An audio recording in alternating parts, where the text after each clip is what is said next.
Okay, Madam Chair, and through you to the rest of the committee, I apologize for the technical issues.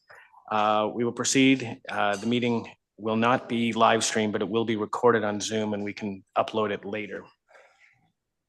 I need my microphone on, right? I'm controlling my own microphone now. And who else is attending? So I don't miss somebody, please.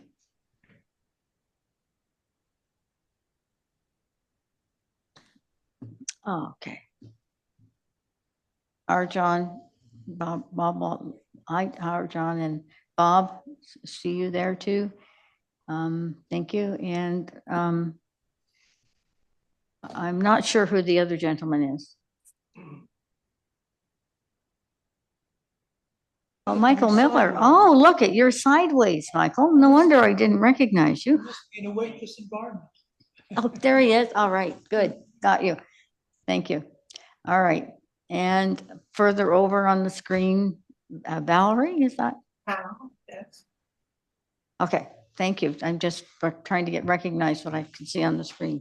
I will call this meeting to order. It is not being live streamed due to technical difficulties today, but it is being recorded on Zoom, and we will post it up on to be shown publicly whenever we can get it done on our website at www.thecounty.ca.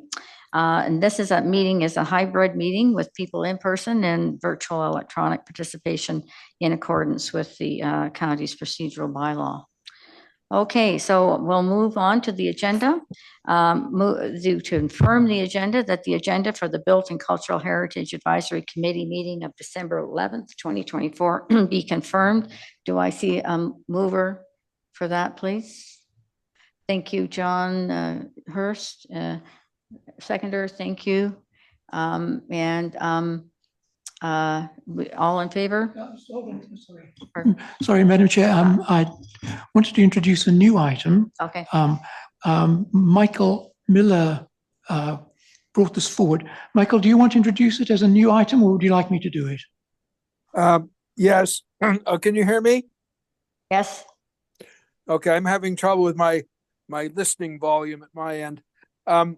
Yes, I sent Ben a proposal for a motion or an agenda item, I beg your pardon, proposed by myself and Edwin Rouse with respect to the Whitechapel, which I would like to add to the agenda.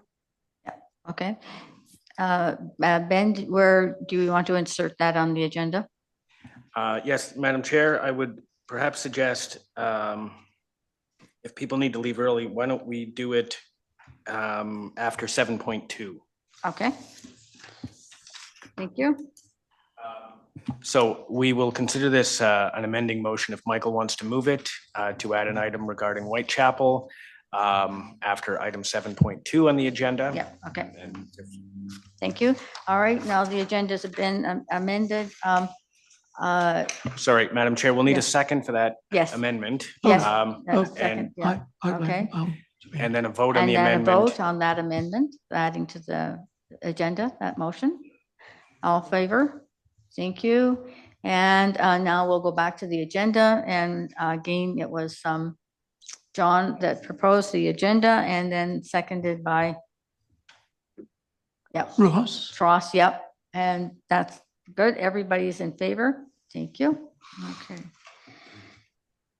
All right. Now, is there any disclosure of pecuniary interests and the general nature thereof? Is anyone declaring that? Seeing no one declare, we'll move on. The minutes of previous meetings, 4.1, Built and Cultural Heritage Advisory Committee minutes from the meeting held November 6th, that those minutes be adopted as presented.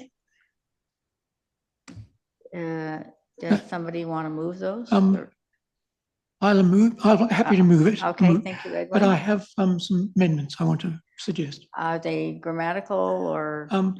Well, not quite grammatical. They're more than that. They're actual sense. Okay. So did you pass those along to Ben? What should we do on those? We'll need first let's get a seconder Yes. for this Yes. motion. Ross, yes, seconder, yes, yeah.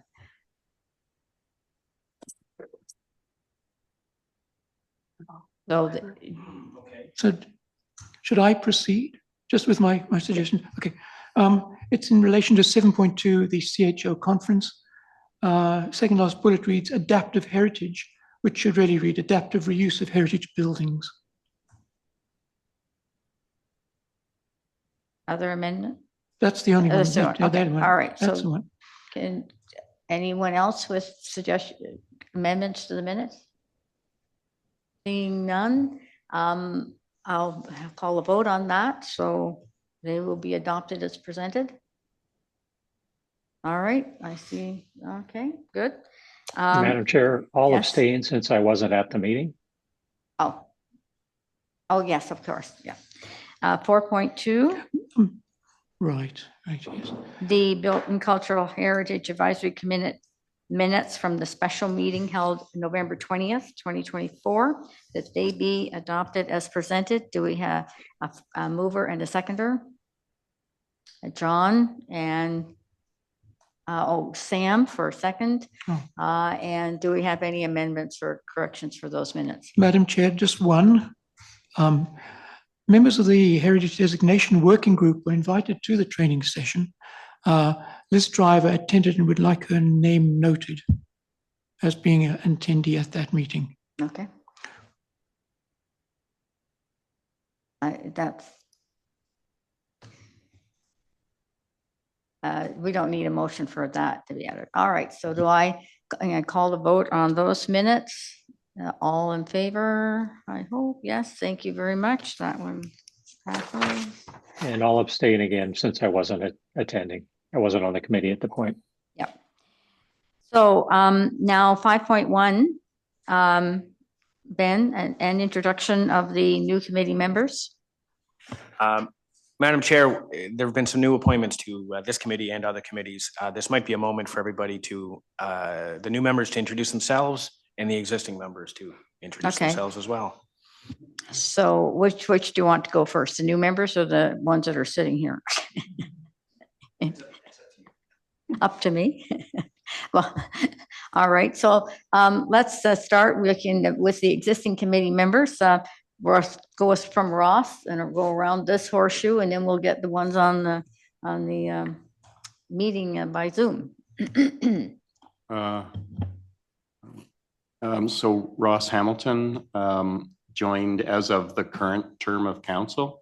My first time on Heritage Advisory Committee. Edwin Rouse, I joined in the summertime of 2024. I'm a heritage architect, been involved in heritage all my life.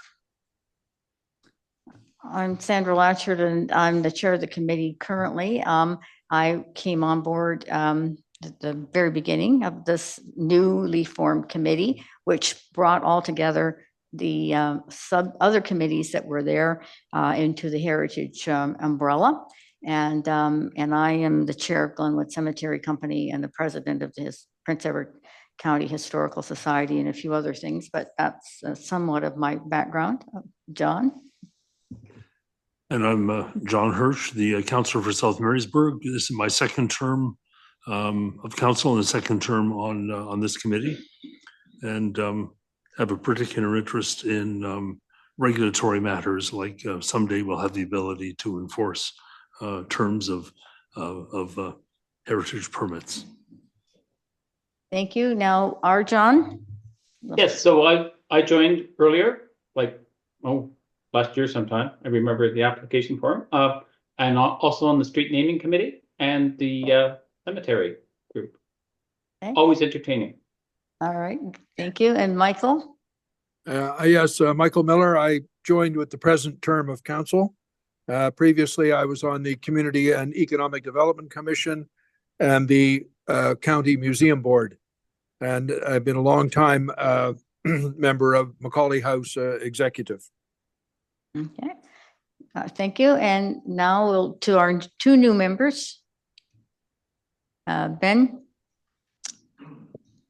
Bob? Yes, I see Bob Walden and Yeah. Valerie Porter. Go ahead and introduce yourselves. Yeah. After you, Valerie.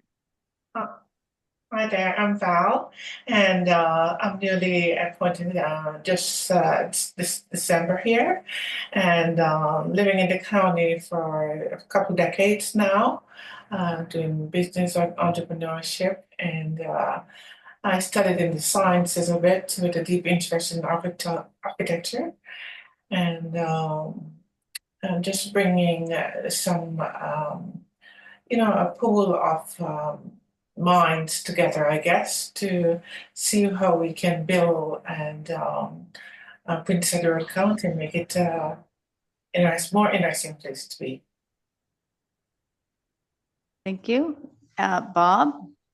Hi, everybody. I'm sorry I'm not there in person. I would much prefer to meet everybody face to face. I'm Bob Walden, live on County Road 3. My interest comes from a graduate degree in Canadian history, specifically Ontario history.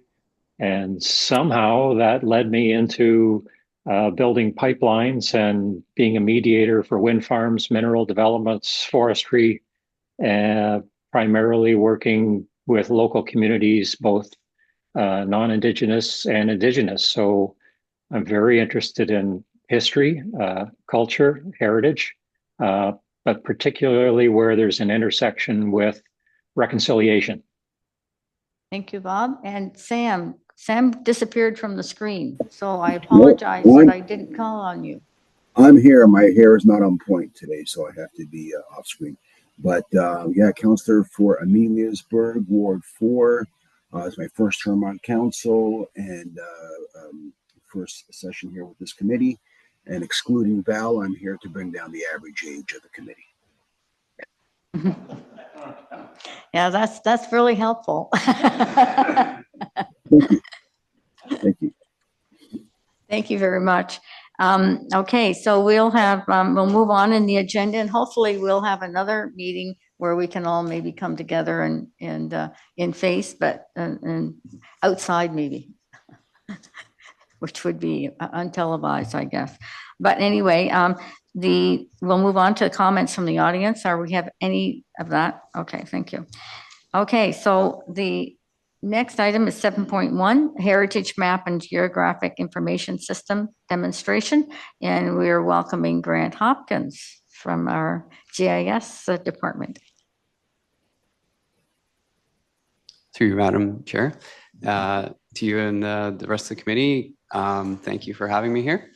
Grant Hopkins, I am the GIS supervisor here at the corporation. I've been here since 2007. And I lead a small but mighty team. There's two other GIS data analysts that work with me and help me provide these tools and data to the corporation and as well as you'll see today to the public. And yeah, I'm delighted to be here.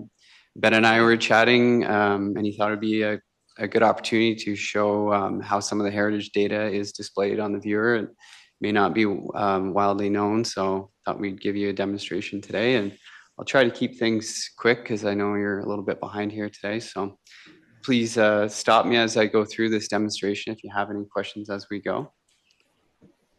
Okay, yeah. Okay. Oh, did we have it up already? Was it in Google? Oh, it's right here. Sorry. My apologies. So if you're we may need to share this. Oh. Sure. Through the chair, can the committee members who are participating by Zoom, can you see the screen? No. Okay, one moment. Yeah. No screen. I'll let you. I have two screens going, so I could see it perfectly.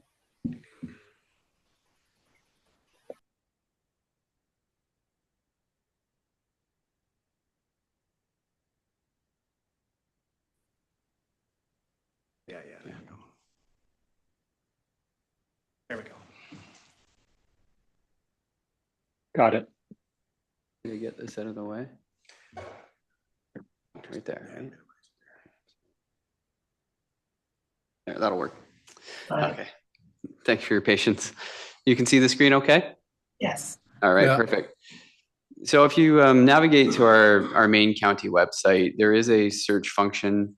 If you just search up GIS and mapping, it'll take you, one of the first or second hits will take you to this page. And as you can see here, GIS, Geographic Information System. So for those of you who are maybe not aware of it, is essentially, it's just a way for us. We have a lot of geospatial data, meaning that a lot of the data we house here in the county has a geospatial location. So our job in the GIS department is to gather all that information, store it, provide a way and tools to analyze it and to display it. So essentially it's like smart maps. So if you scroll down, you'll have our disclaimer, you'll accept it down here at this blue button, and I'm just going to go ahead and bring it up, and you'll be brought to this GIS viewer that we have available. Go ahead and accept that. And you're presented here at this screen. There are some tools, and we do have a lot of tutorials available online. So if you have of interest later, if you'd like to maybe figure out how more of these work, you can find a link to these not only back on that main GIS web mapping page there, but in this toolbar section here at the end of a lot of these tools, you'll see here video tutorials, and it'll take you to YouTube, and you can follow through. They're short, under a minute, with no audio, just some text, and you can follow through. So I'm just going to, for this demonstration, I'm just going to zoom in here to Picton. So as you see, some of the layers will start to show as you zoom in. If you're looking for more layers over here on the left, I'm just going to open up a new bar here. And I like to just use this little filter right here. So I'm just going to type in. Start typing in words, you'll start to see some of all the layers will hide that don't follow within that parameter that you're putting in there. So I started typing in heritage, and you can see we've got 2 layers here.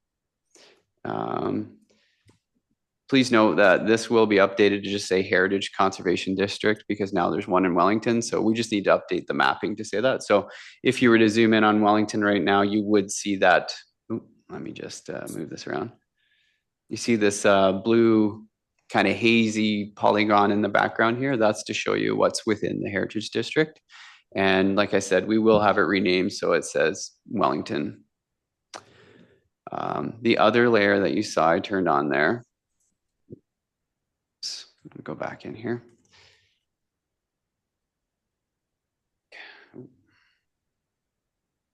Is the Heritage Buildings layer. And underneath here, I'll just zoom in. You can see these red buildings. Hopefully you can see that okay on the screen there.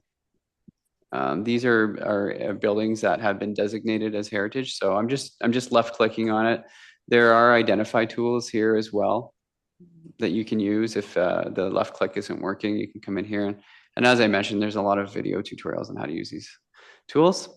So I selected that. As you can see here, this is the Ross McMullen House. You can come down here, and what you'll see a couple of these attachments here. If you want to open that up, that'll just offer you a little bit more information on the designation and the bylaw as well. So that'll just open up a PDF. You can see a few photos here, and then here's the information that would have been attributed to that bylaw that was passed. You can see the bylaw number up there. So any of the properties that have been designated, as soon as they come through, we try to update the data very quickly and then upload it onto our public viewer. And then obviously we also have an internal GIS viewer. So this information is also available for staff to review when they're doing different reviews on permits and that sort of thing. So I know this was super quick. It is intended to be, if you would like to go back, like I said, the video tutorials, feel free to give me a call if you need any help with this. And I'll open it up for questions if you have any at this moment. Do you have some questions? Yes, John? Thank you, Madam Chair.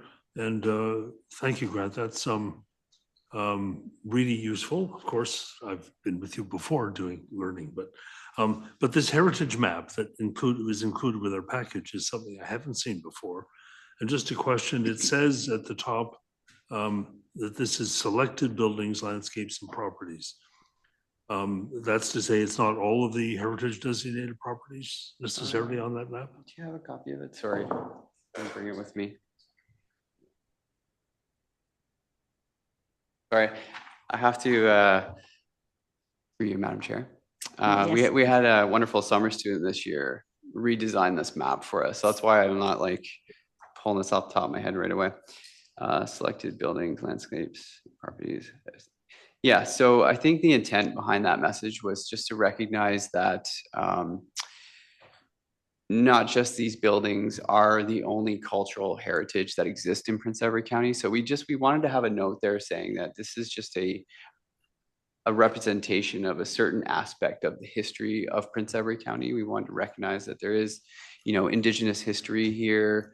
I think these were some of the wording under the Heritage Act, I think, or something. I apologize. I'm not my summer student. That's her background. She was in archaeology, and she thought it was very important that maybe we should put that message out there. So that's the intent behind that. Okay, thanks. And I can't see the people online, if they have any questions.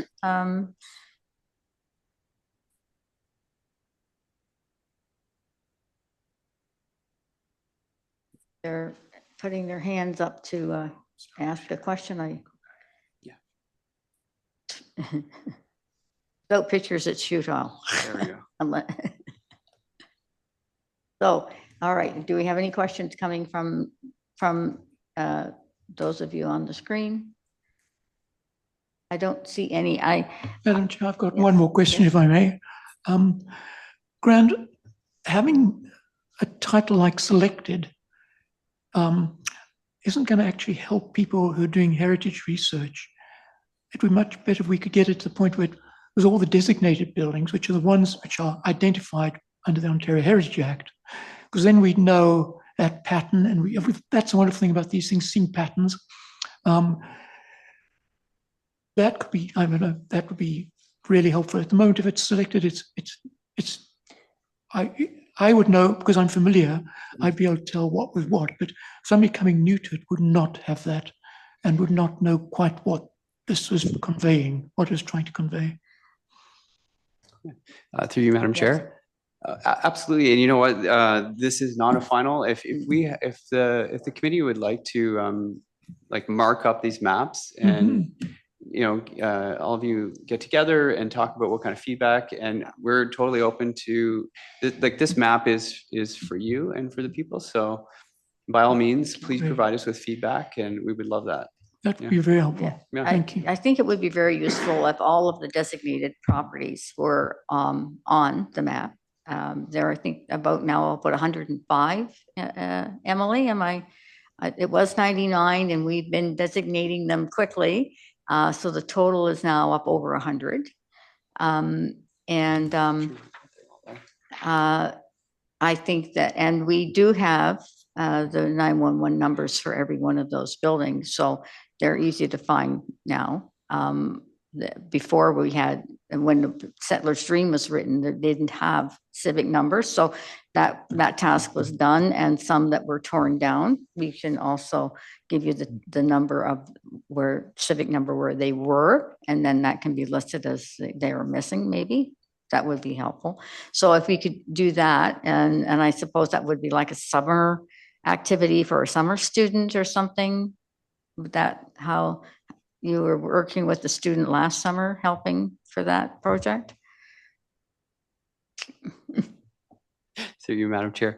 Yeah, I mean, we could definitely look at that as being summer. That would be a great project for summer work. But if we don't secure a summer student this year for whatever reason, it's definitely something that we can look into. Though I can't imagine it being a ton of work. If you provide us with the information, it's just really us, plugging in that information. So through you, Madam Chair, if I may add, I don't know that any designated properties have been excluded from this. I can confirm, but I believe that they're all on there. Yeah, and I think that would be good to confirm that they're there, and our newest ones, and then it's an automatic addition to the map as we designate them. I think that would be very good. Thank you. Yes. Madam Chair, it would be perhaps useful, Emily, if the word selective was somehow changed, because I think that's what would mislead people as to what exactly was the intent. If it just said designated buildings, if that's the case, if it is designated buildings, that'd be great if it could be put in right away. Through you, Madam Chair, yes, they're designated. So I think Grant and I can work together and make that edit. No. It doesn't mean that you can't do other historical sites. It's just all designated buildings would be on the map, plus some very significant geological sites or historical sites. So, yeah, okay, very good. Good work. Thank you. Thank you for coming today. All right. Now through you, Madam we'll Chair. need Sorry, a, I just want to say thank yeah. you again for having us, and take care. Looking forward to your feedback. All right, thank you. So now Wait, I'll I have a need, quick question there. pardon me? I just got a quick question about the cemeteries that are on the map. Or should be on the map. Sam, I couldn't understand what you were asking or saying. Yeah, I'm just wondering if the pioneer cemeteries or the historic cemeteries are listed on there as well. No. But it could be. It's just something to take a look at for sure. Thank you. Okay. All right. Thank you. That now I need a motion that the presentation by Grant Hopkins, Supervisor GIS regarding the Heritage Map and Geographic Information System be received. Can I have a mover? Edwin, thank you. Seconder. Thank you, John. All in favor? Thank you. Now we move on to 7.2, planning file reviews. Emily?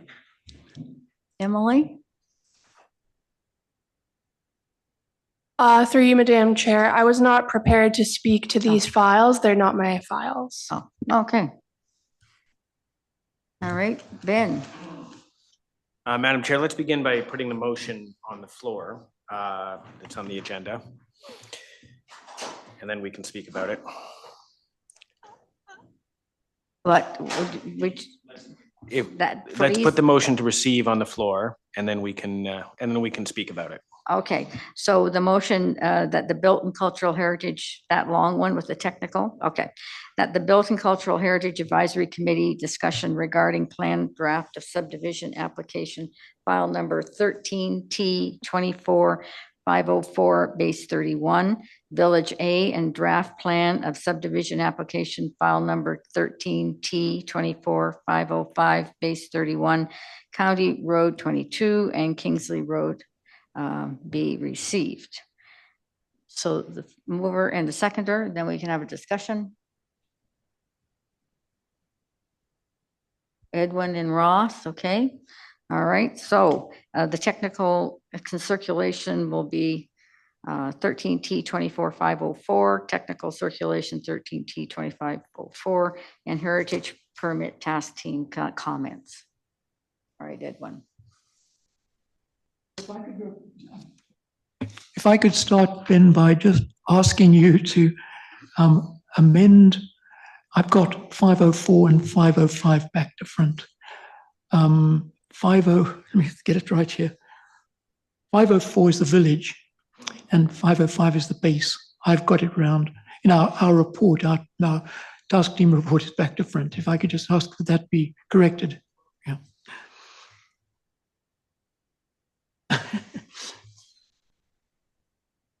Now, Through you, Madam Chair, the comments from the Heritage Permit Task Team on these files were circulated with the agenda, and an option would be for the committee to endorse since there is time.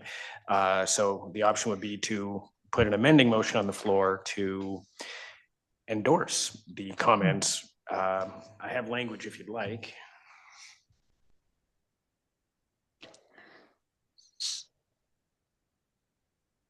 So, Edwin, do you have some other comments? a question, Madam Chair. I could do a very brief summary of what our report covered in order that members understand. My report was somewhat technical only because we were trying to establish a framework for future work. I could explain that further if there's time, but otherwise, it stands, you know, the committee. The other thing, Ben, is that the report does not have a title saying it's a task team report. That's the other thing that was missing in the minutes, or no, in the agenda package. Okay. Did anyone else on the committee have some comments about those planning files? Yes, John. Thank you, Madam Chair. I find the comments, I find the analysis and the comments quite useful. Mhm. It's tremendously important that this site be properly documented, photographed and everything, since it's going to change rather dramatically going forward. And I mean, I'm very glad that Base 31 did undertake this cultural heritage assessment by the Parcelo folks.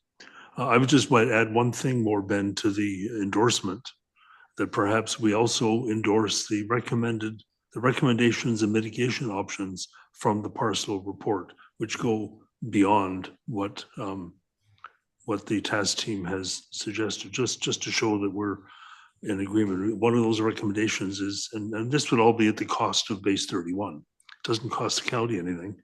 If the county requires, for example, Parcel has suggested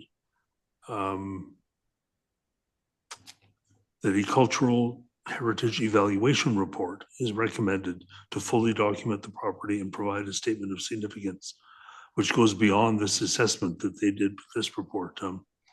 So if we could just add to that endorsement, if the committee agrees that we also endorse the recommendations and mitigation options of the Parcel report.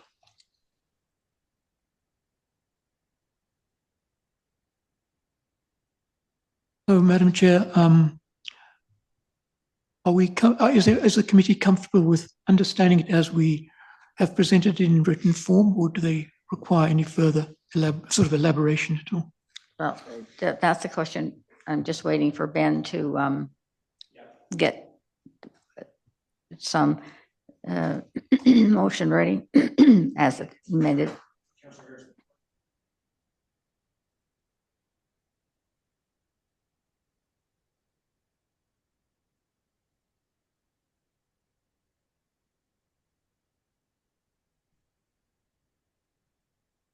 A heritage report.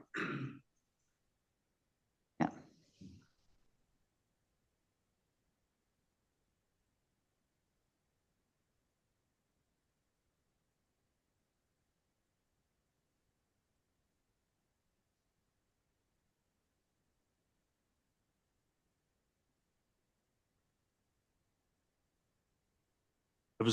It's called the Cultural Heritage Assessment of Picton Airport Master Plan, done in September of this year for PEC Community Partners, which is essentially Base 31. And that's part of the documents on the website with respect to these planning applications. Madam Chair, I think we're slightly off line here with this. As the recommendation stands, what has been done was an assessment which basically defines what is of value on the site, what hasn't happened, and which is the assessment. The evaluation is when there's proposals and you can measure the proposals against the assessment for impact. So all we can really say here is that we endorse the idea. She's suggesting an evaluation. I don't think it has occurred. We could, John, Councillor Hirsch, I think we can only endorse the idea of an evaluation taking place. Right. Yeah, I think we're going further here. We're talking of endorse the recommendations. There aren't any yet. Well, those recommendations are at the end of that report. Mm-hmm. To do an evaluation. Correct. Yeah. Okay, just it's clear that it's only to do the evaluation. And for this committee, it's just John. Okay.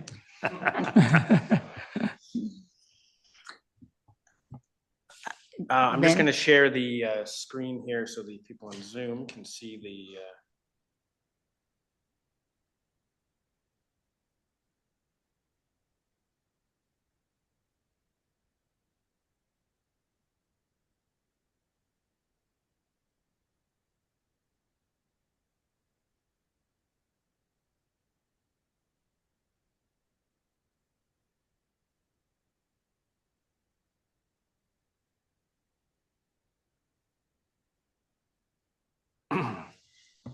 Through you, Madam Chair, the folks on committee members participating by Zoom, you should be able to see the drafted motion. Okay, And we just would need a mover and a seconder, Madam Chair.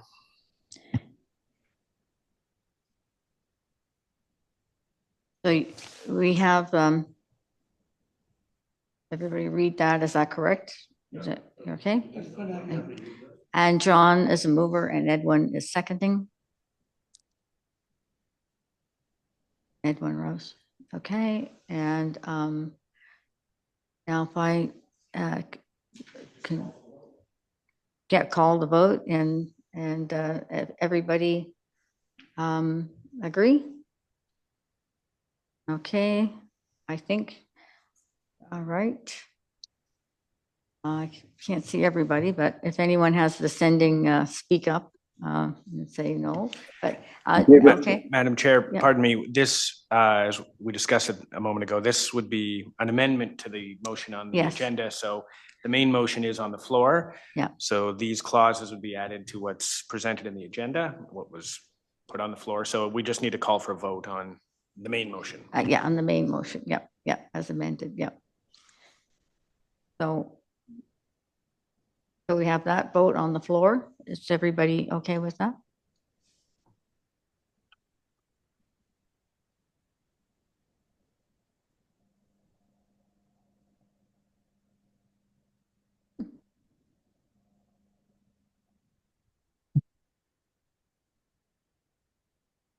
All right, oh, you're all back now. Okay, so that's a vote on the floor, okay? So all in favor? We don't need another vote, yeah, okay. Thank you very much. All right, so that takes care of that file. Madam Chair, just And- through you to the committee, this is where we have added. Yes, the White Church, and that's what I was going to say. Could we move on to that? And do we have a written motion that we can show the people? I believe Edwin had written one out and I forwarded it to Ben earlier this morning. It's coming up on the screen now and will be hopefully available to all of you shortly.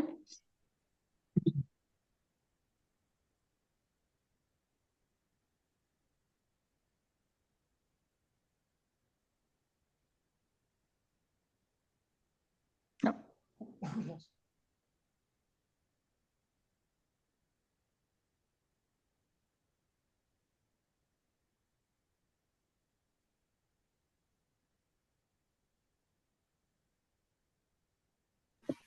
You can see the Michael, motion this now. is the same as the White Chapel, isn't it?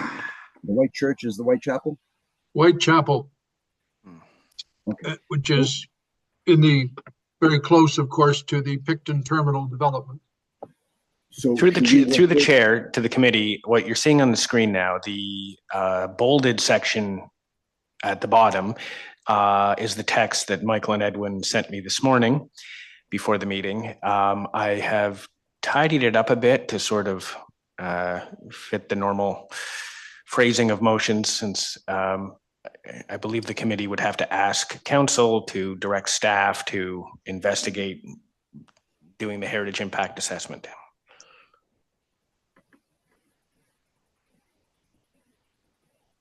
Madam Chair, as the originator with Michael of the original motion, I'm very comfortable with what Ben's now proposing to sort of suit the needs of going forward. I would like to actually add a friendly amendment, if I may, and that is that obtaining a heritage impact assessment, comma, in accordance with the county's terms of reference for HIAs. That often gets left out. Sure, in accordance with the county's terms of reference for HIAs, another comma, and then it continues back on what you've got there.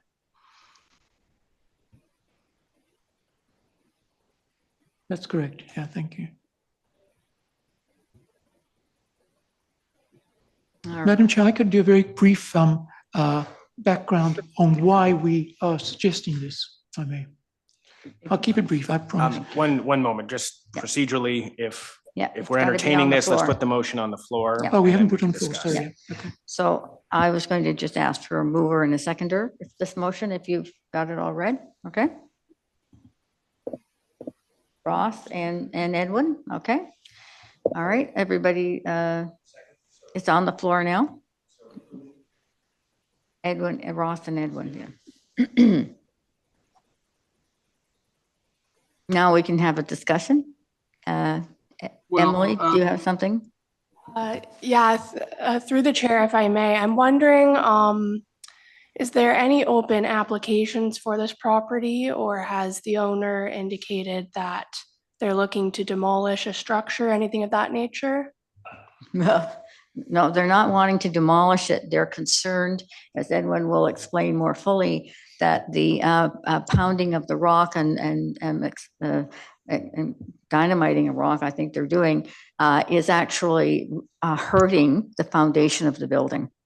And they want to have a structural assessment of what's going on there as a beginning, and then to monitor it going forward. So they're looking to getting establishing a baseline of what that foundation is set now, and the structure of the building. It's just, whether it's cracking or wherever that's what it is today.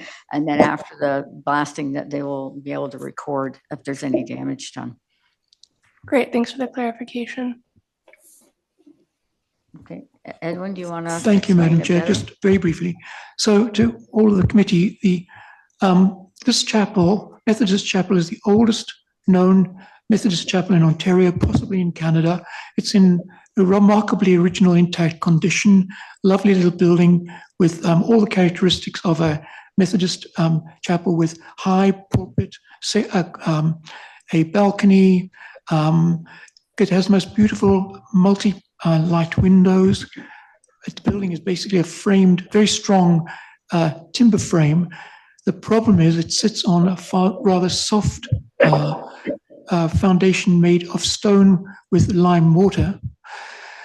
It is located right opposite the gate of the Picton terminals, and for some years now already, windows have been broken through rattling from heavy transports passing by, vibration transmitted through the ground into the building. More recently, Picton Terminals has undertaken quite a amount of excavation of rock by dynamiting it to create a new space for their terminal. And now this has brought the matter of urgency to a sort of head here. And that is why we feel that Michael Miller and I brought forward this idea that we need an assessment. It can be scoped to mostly deal with the foundations. The windows, we understand what needs to be done. They need to find ways of reducing the amount of vibration. But when it comes to the foundation, we need the expertise of a structural engineer to have a look at it and to talk about how it can be strengthened and supported. And as the Madam Chair says, just assess what the current damage is and what is likely to continue to happen if it continues to be subject to heavy vibration from both vehicles and the dynamiting. That's all I need to say. Thanks.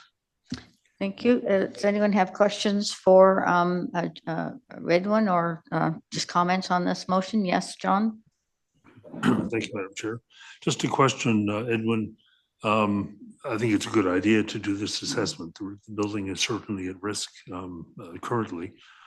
But what would be the hoped outcome? Let's say this assessment indicates that indeed the blasting is causing damage. What would be hoped to happen? And the reason I ask is because Picton Terminals at the current time holds that the county has no authority over operations on their site. That's why we had a court application for an injunction, which is on hold right now.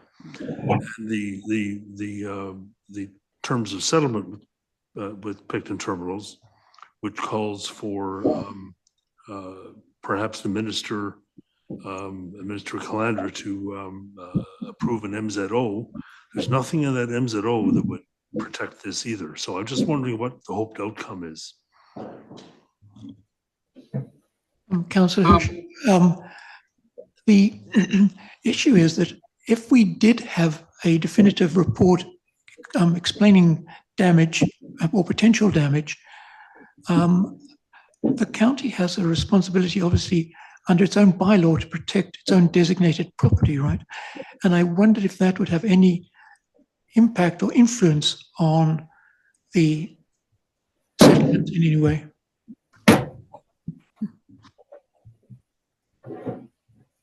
John? Follow up. I would hope so, but don't hold your breath. That's all I can say. I mean, it's obvious, absolutely sorry. this should be done. Yeah.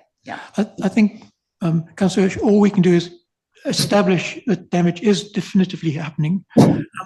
In the early stages, when it was still going to the land tribunal as a case, the management board of the chapel was discussed this with the county. Unfortunately, when it passed into a settlement, somehow that whole aspect of protection of the Whitechapel somehow got lost in the works. Any further comments from the committee? Question, Madam Chair? Yes. Sorry, and it's a rookie question. The ownership of the Whitechapel and the management board, could you just help me understand that, please? Through you, Madam Chair. Bob, the chapel is owned by the Picton United Church, and the Board of Management is a committee of the church organization. Does that answer your question? I think so. So the county would be commissioning the study, but the ownership is with another party. That is correct, yes. It is a protected building, and that is why the county has a responsibility to take this on.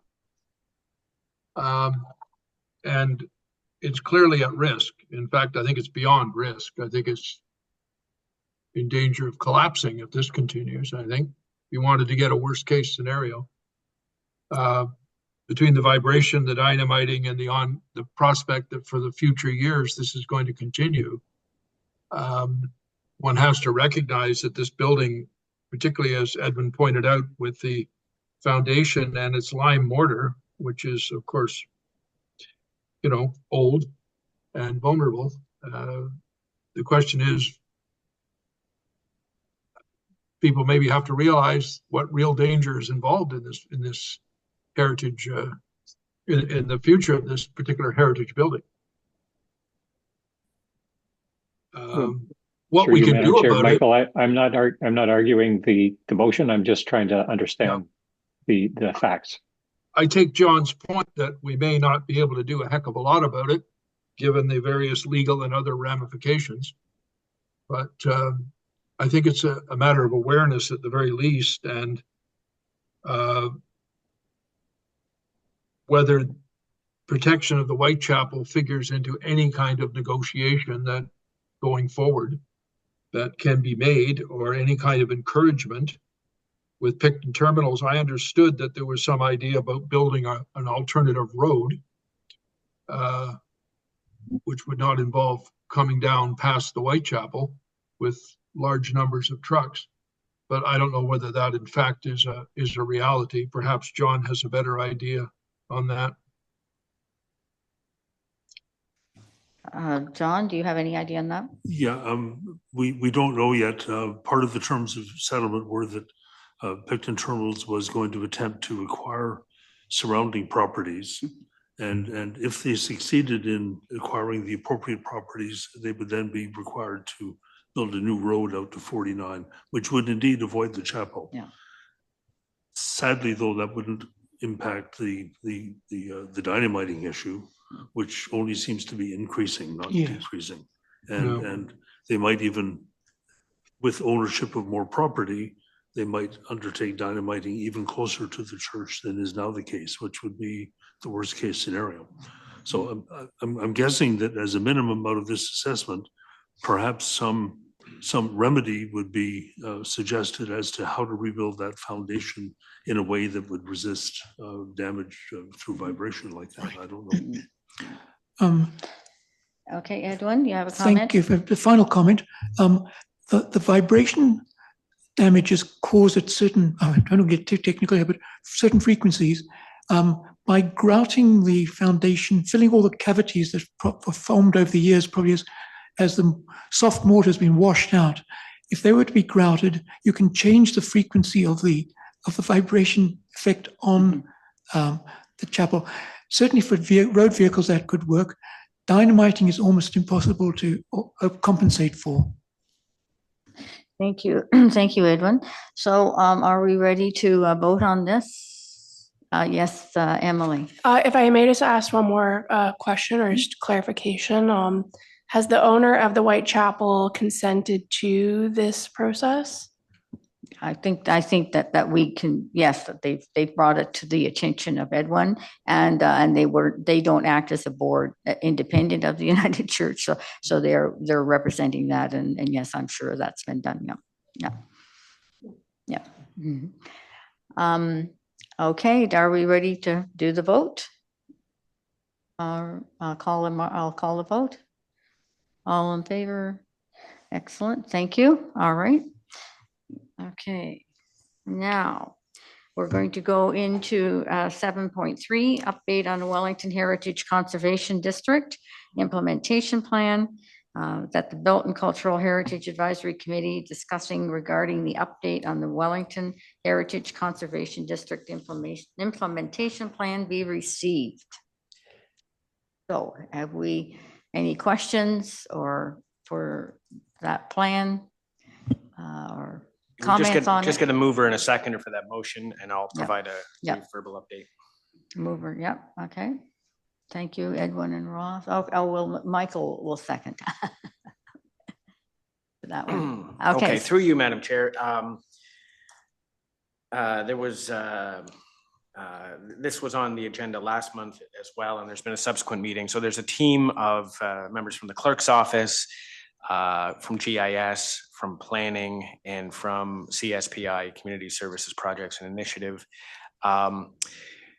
working towards the goal of, there are several steps to this. So as discussed, every single property within the district plan will have to have the designation registered on title. So Grant and his team are currently sourcing all of the pins so that the lawyer can register the particulars on title. And then with communications as well, we're developing a communication strategy. Letters will go out to all of the owners. So there's a process to this.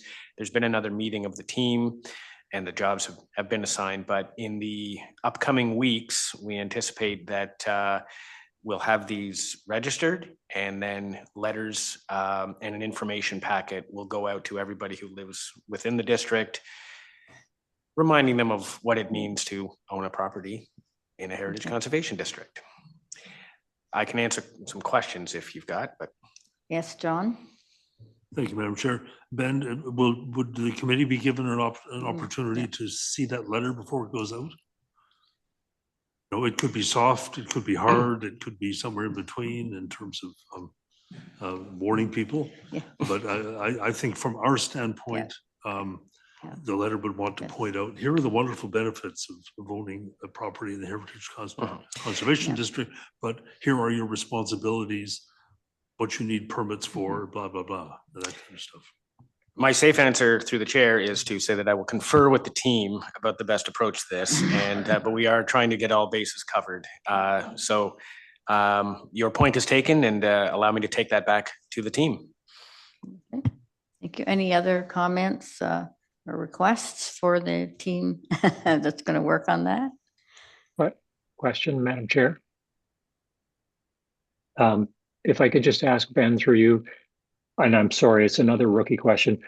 How much public consultation has been done? I'm sure there's a lot, but if you just give me a sense of what the awareness will be.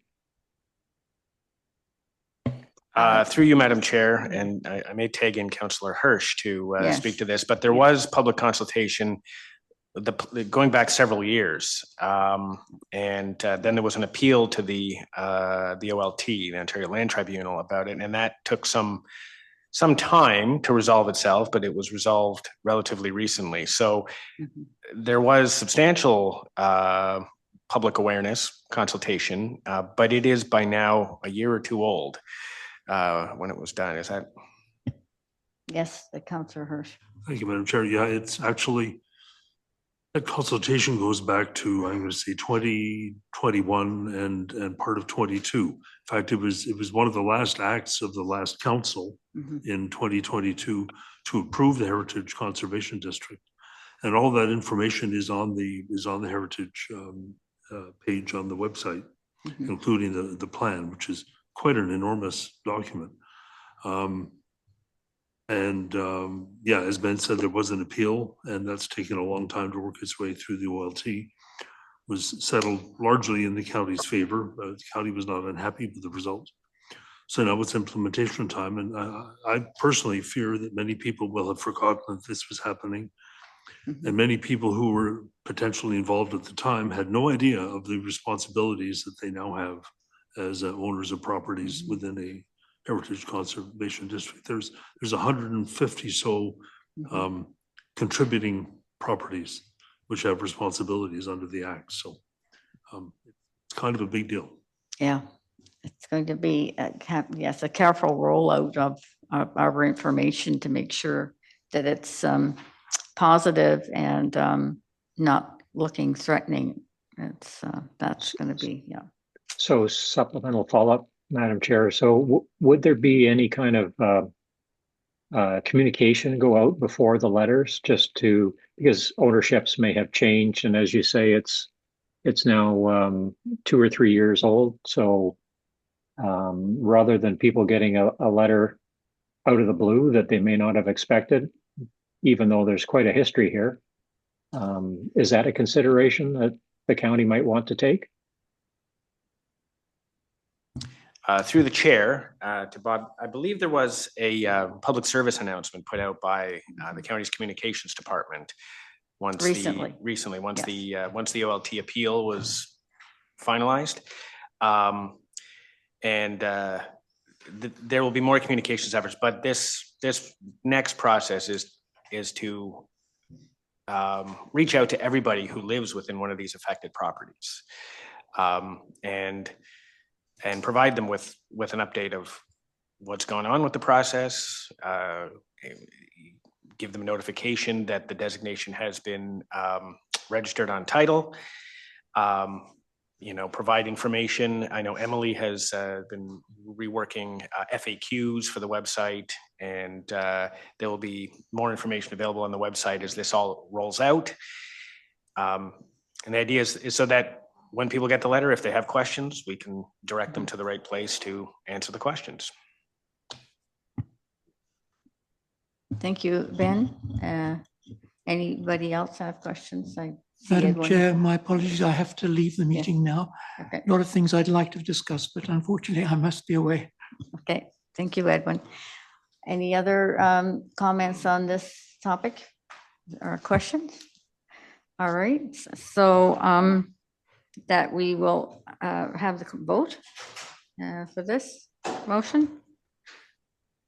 I call the vote. Everybody in favor? All right, thank you very much. We're down to 7.4 for the newcomers to ours.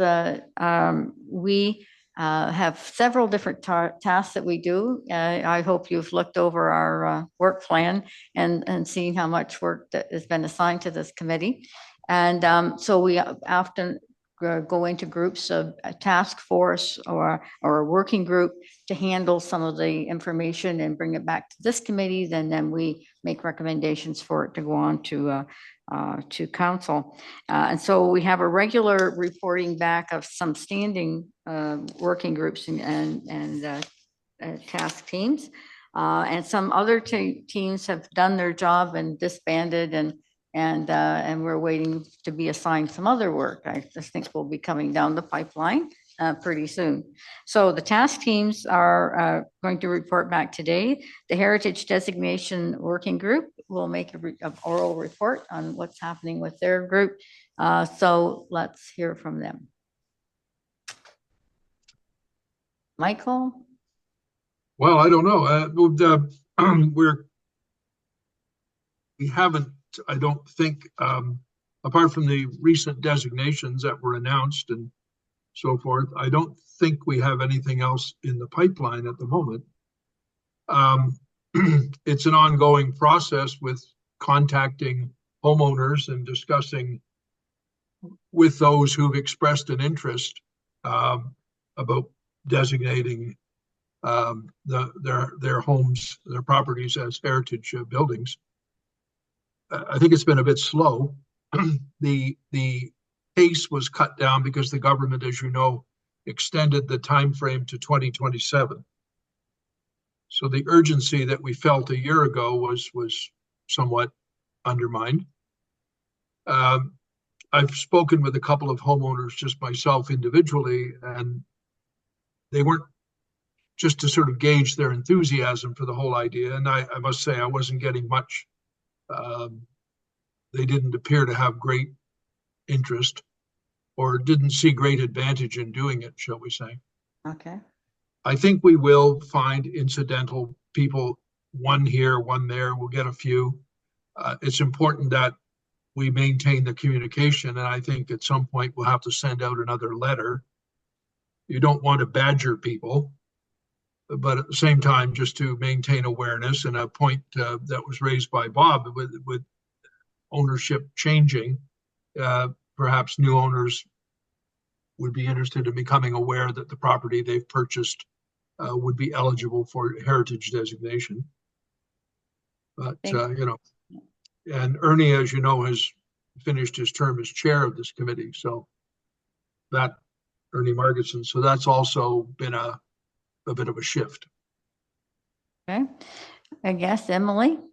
Yeah, through the chair, and thanks, Michael. Yeah, the pace has been slowing down. I do anticipate, however, that a couple new designations will be brought for consideration to the January meeting.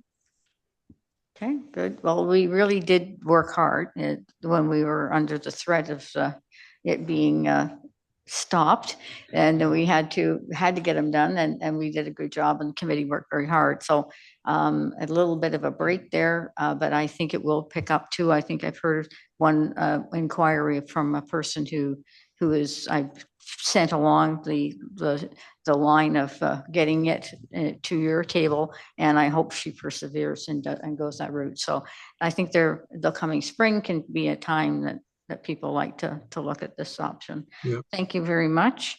The cemetery, yes? Might I say, Madam Chair, I think it's going to be a very slow, I think you're right, a slow accretional process. We'll get one or two, you know, one here, one there, a couple here.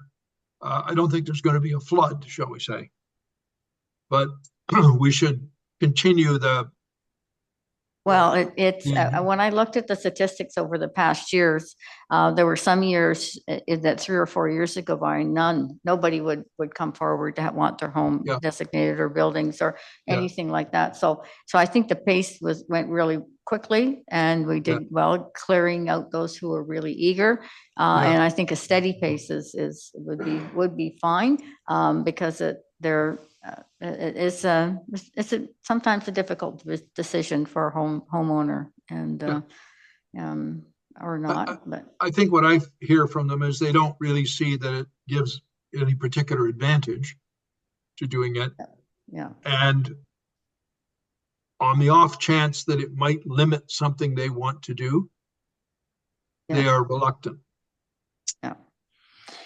I think that's kind of what it comes down to. Yeah, I think you're right on that. Okay, so any questions for Michael and Emily on that? All right, seeing none. The cemetery task team, we haven't been meeting quite frequently. However, I can report that one of our goals was encouraging them and helping them bring their fees and charges up to date. And they did do that through budget. which I'm very pleased about.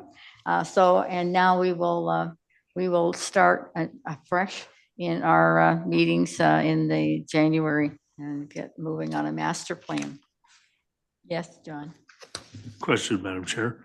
During the budget meetings where there was a proposal to purchase another columbarium, it was revealed that only 4 niches in the current one have been sold. Yes. So we declined to buy another one because there's still quite a bit of, a lot of rental space available, let's say. Yes, and one of the informational we are trying to do, and what we have done, because Glenwood isn't under a municipal management, is you have to advertise.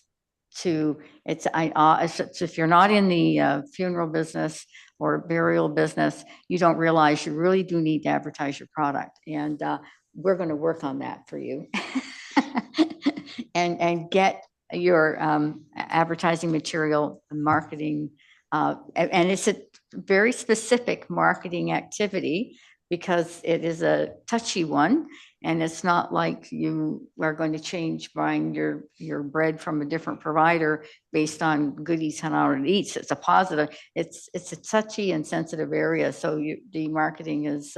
I think you have to market it differently. So we'll help you with that. Okay. Our team will get together and help you on how we successfully market, what options are there for the consumer and customer. All right, Heritage Permit Task Team, no report? Through the chair, no new permit applications. Okay. And yes? Madam Chair, we're jumping ahead. The Permit Task Team, your hand up? Question/comment. Your microphone, yep.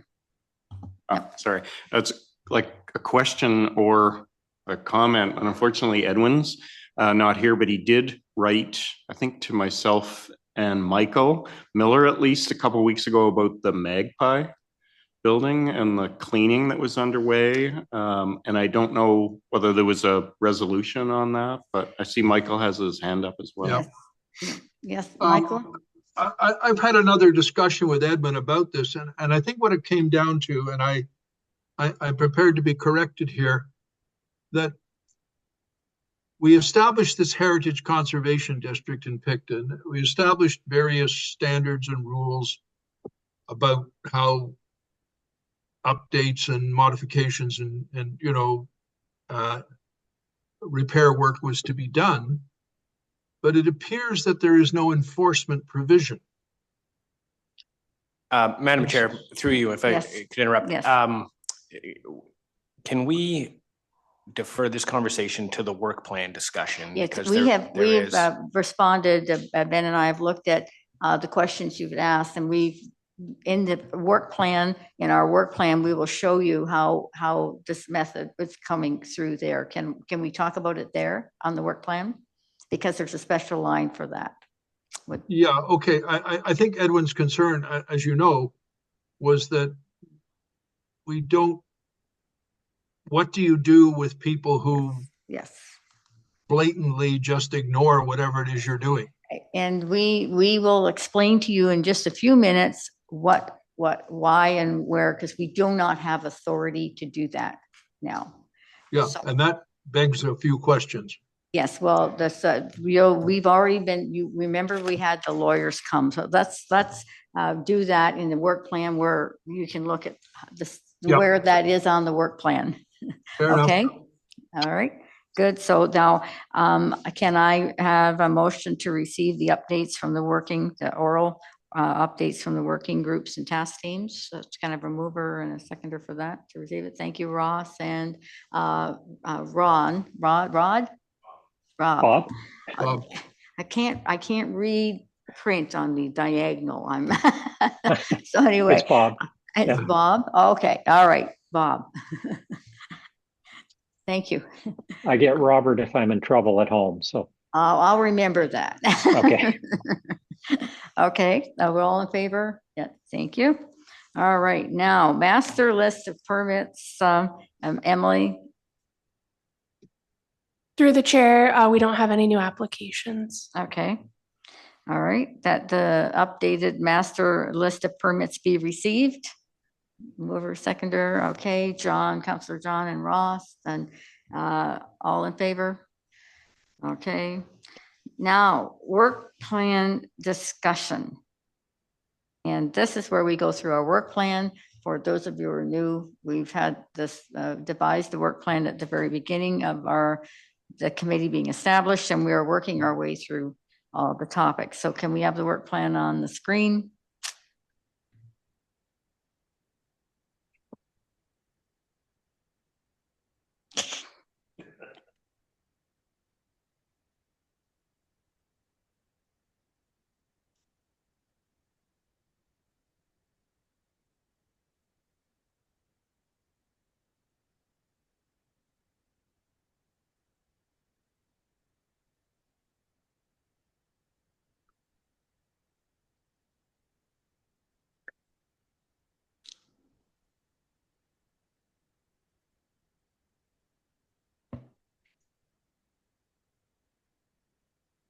Don't see it.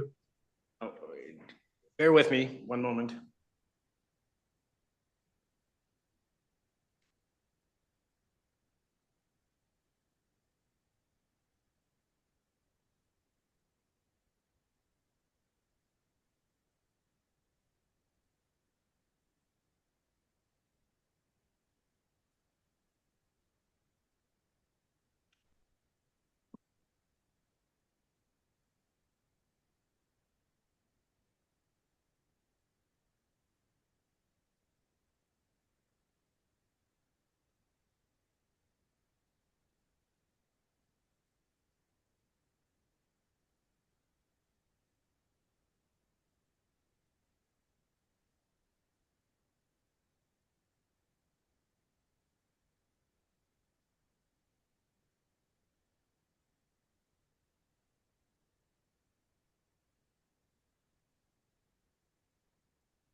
Okay, you should be able to see that now. Can you see the work plan now? No. Not so good.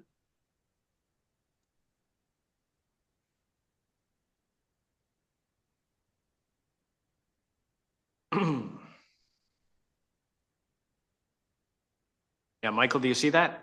Yes, good. So through the chair, Yeah. you'll see that item 2A here, enforcement protocol. Yeah, this is the topic, the enforcement protocol, and what we have tried to do. We were concerned way back about that. The discussion took place on October 21st, 2021, about the lack of authority to enforce the contractors or building owner to follow the suggestions and recommendations of the permit, right?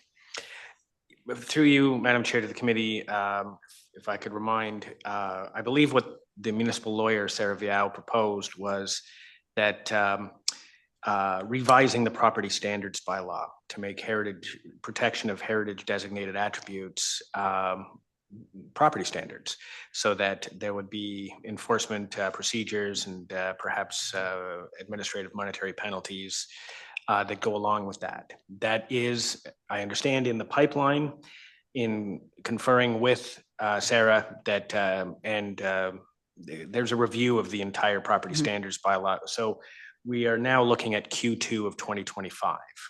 Okay. So it's moving through the pipeline. Any questions? Like, Michael, does that answer your question? Do you Well, it does. I mean, it's obviously a good thing that we're going ahead with it. I guess it just begged the question that when we establish these, heritage districts and all this sort of stuff, that at the time that we establish them, I guess it would be best to have these other provisions in place, because it seems to be we're setting out a set of rules, but then we're kind of saying, well, if you don't want to do it, it's okay. You know? So we need to have some emphasis, or Yeah. I guess people have to have the awareness that we are sort of rectifying that hole in the system, maybe. Which is a good Yes. thing. Well, yes, I mean, if you have a rule or you have an expectation that they'll follow the recommended way to restore the building that is inaccurate and helpful to the building, then you'd expect that you could have some consequence for them not doing it. And that is not the case now. So I think we can maybe inquire if that is this updated, that they really think it'll come in Q2 2025? That's my latest understanding.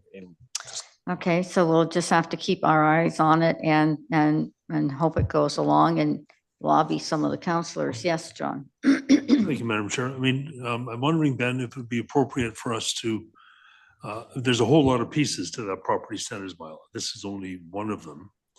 I'm wondering if Sarah VO has already kind of worked out what she would like to put in there, and would she like to provide it to the committee for us to review as a way to sort of speed this along? Because just adding to what the chair just said, there's when a permit is issued and it prescribes certain things to be done, there needs to be an ability to issue stop orders or fines, whatever, if the operator is observed not doing that.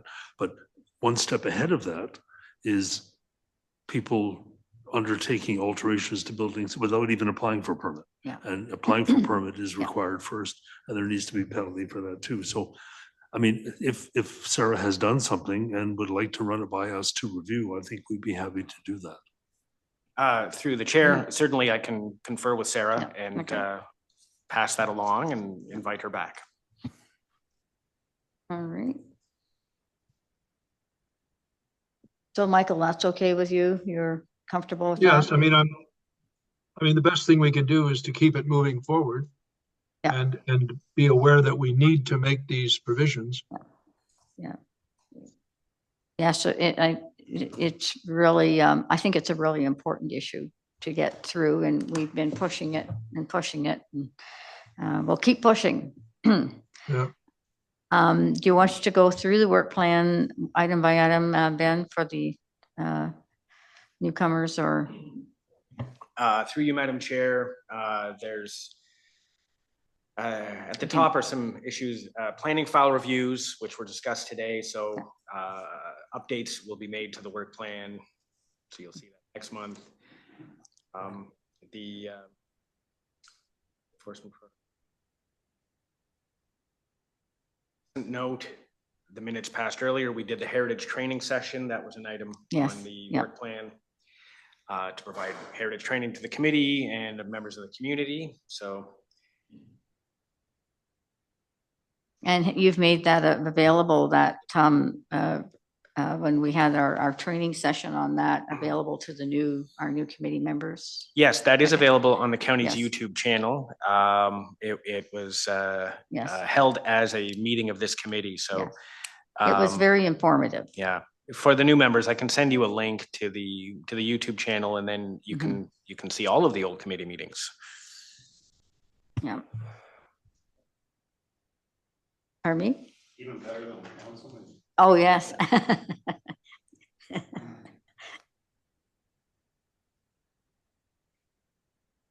Yes. So, no more discussion for the work plan. Then I'll put the motion that the Built-in Cultural Heritage Advisory Committee discussion on the work plan be received. Can I have a mover and a seconder? Look at the screen, Michael and Arjan. Thank you. Madam Chair, yes. before you move on, could I just ask, it's just a follow-up question. Who prepares the work plan? I just have some questions about it and the format and that sort of thing. Probably better to go offline and get my information. No, it's the clerk is in control of writing it up, the committee made the work plan when we first started a few years ago. We worked it all out on groupings and we chose that format and it seems to be working for us. But I mean, certainly you can ask questions and give us. We haven't changed the format since the beginning, but yeah. But we're open to suggestions. Okay. So if you want to send them along to Ben and I, that would be fine. Sounds good. There are more questions than anything else.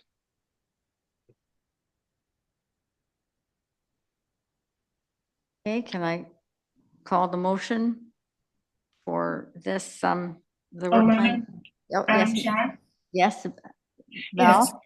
Yes. Since we're just for explanation, just for my just to curiosity, since we're on the Heritage Advisory and there's a list of non-designated lists which are going on to creating, and then you select properties. My question is, how would the county at some point just lose interest?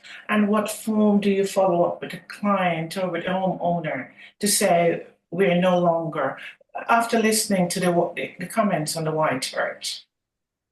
I couldn't understand. I couldn't, I could not hear your question clearly. So I'm sorry. Does anybody, did we understand the question? I can repeat. Yes, through the chair to Valerie. I'm sorry, the sound system's a little echoey in council chambers here. So if you could just speak slowly and clearly, we'll have a better chance. Yeah. Okay. I was just asking, because we have quite an extensive non-designated properties on the list, and there are quite a few now that are designated, and we went into a discussion on the White Church, and it's in a state right now where some actions need to be taken. What would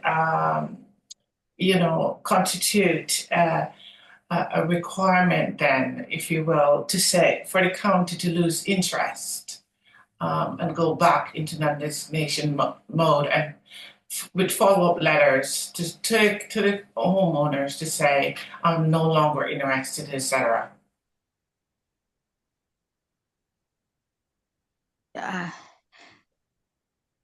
I think we're still trying to hear what you're asking. The Whitechapel is a designated under the heritage. I think that in their request, they're hoping the municipality will pay for that testing of that technical work being done.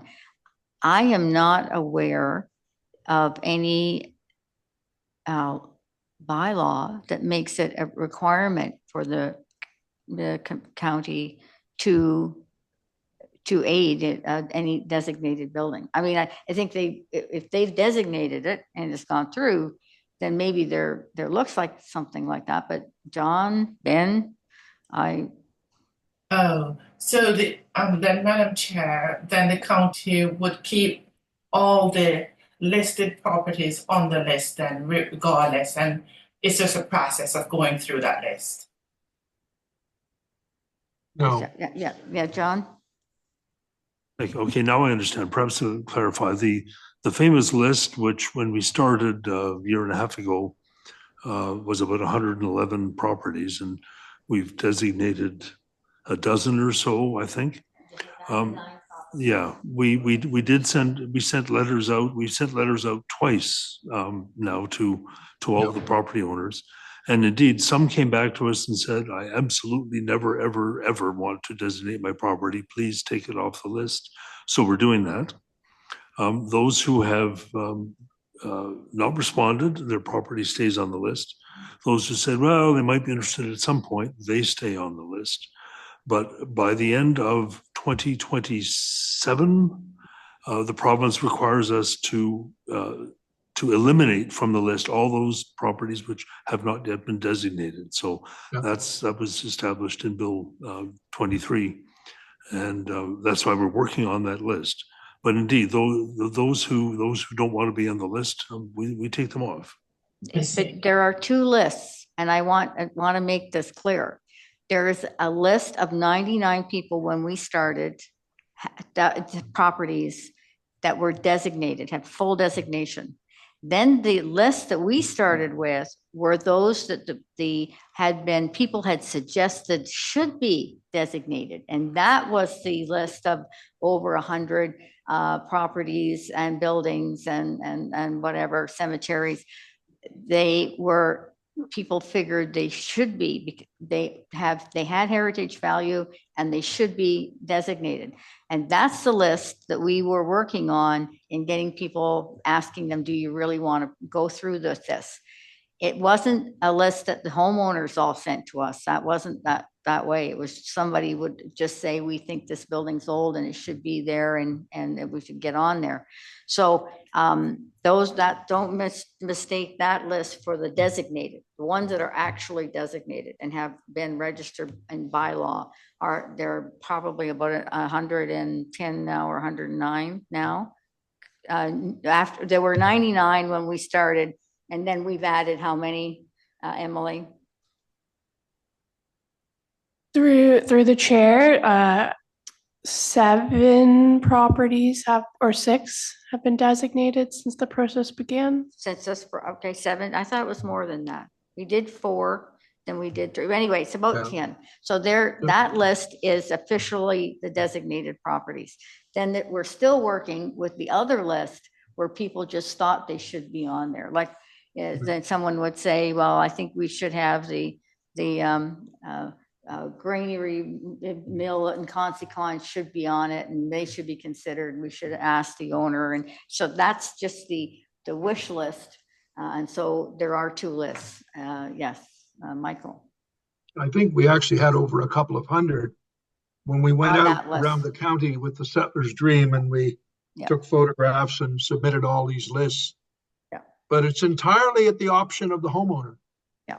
They're not getting any help from the county. We're asking them whether they would like to receive this designation. They'll get a plaque and they'll get their picture in the paper. But we're asking them to whether they wish to have their property officially designated.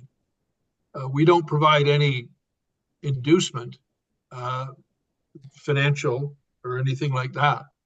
It's purely their option because it is their private property. We have no ability to compel them to accept the designation. It is clearly their option. We're trying to encourage them. But some municipalities do have, they will designate without the owner's permission, but we do not do that here. Yeah. And so the willingness of the owners is really critical. But you're right, Michael, where there's no inducement, we don't offer any grants or anything like that to help them with maintaining the heritage features that I know of. Well, we have a small grant. To expand on that, Madam Chair, if I might, that once you are designated, you are in a position, of course, to apply for small grants to help with some of your projects. So that is that helping clarify some of the when we talk lists and designation, we have to separate the 2 out. Yes, Madam Chair. Thank you. Thank you for that. Okay. Madam Chair, could I ask a question? This is kind of a creative one, I hope. The federal government runs something called an Eco Gifts program. And if you either accept a conservation easement on your lands or donate lands, you're eligible for a charitable donation receipt if the easement or the land is going to a designated nonprofit, like the Nature Trust, for example. Do we know, is there anything that would be equivalent for a heritage property that, for example, was willing to grant a heritage conservation easement on their property? I'm not aware of any, no, No. no. And the municipality does not have funds for that. No. Their financial situation is tight. Well, in fact, there's no funds involved. It would require some sort of a not-for-profit to be able to give a charitable donation receipt.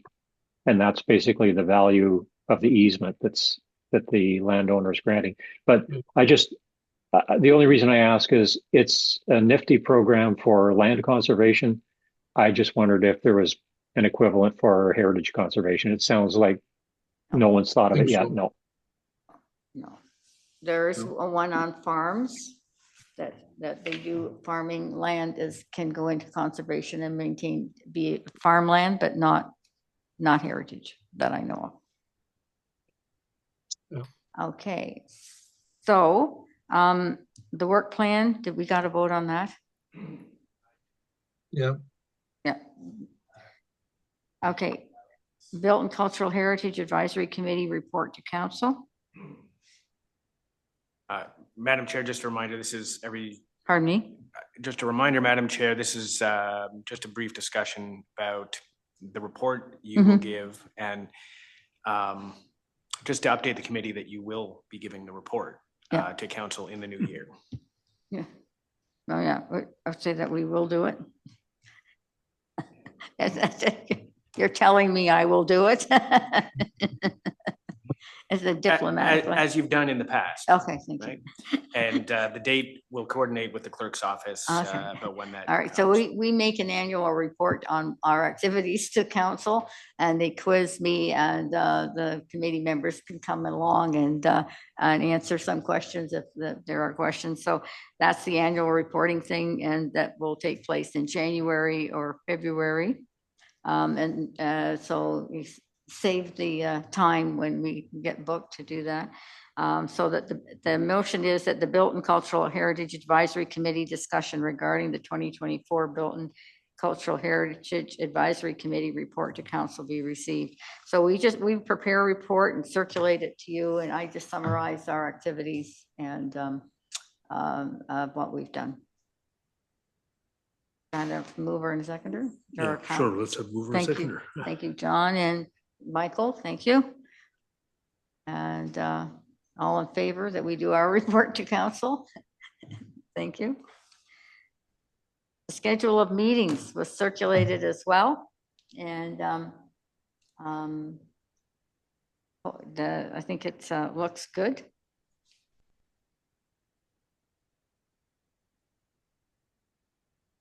And it works until the technology fails. Our start time this morning certainly wasn't 9:30, but routinely we like to get on time.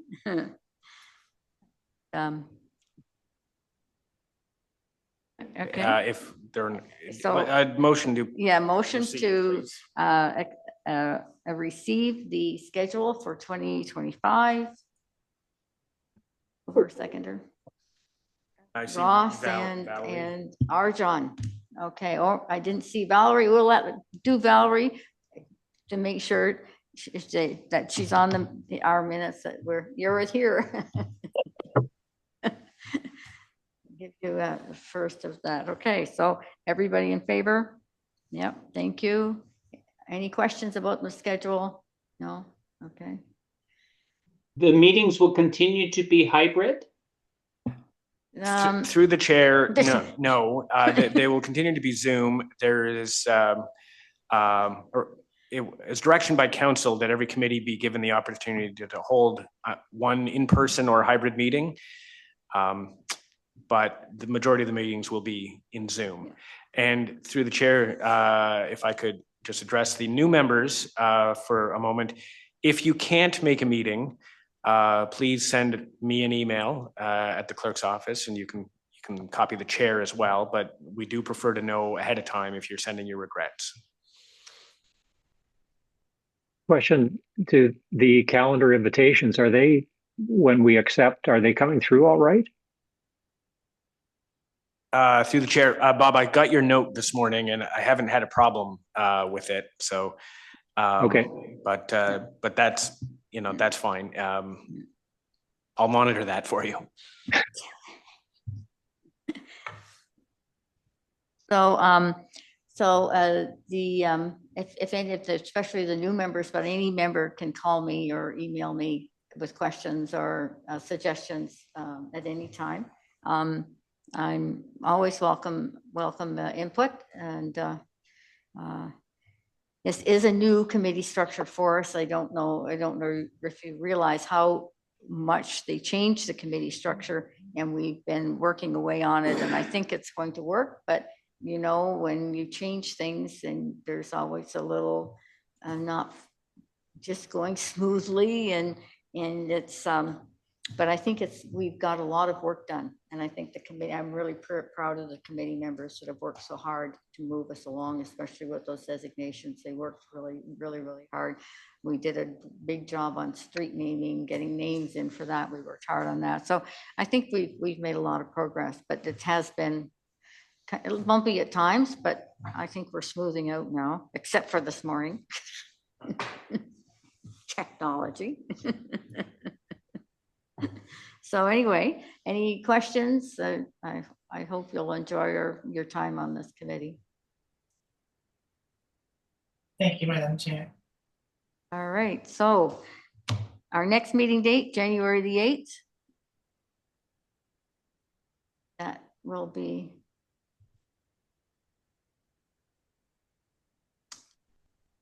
at I will join you. I will join you from Halifax. All right. It'll be a time zone difference for you.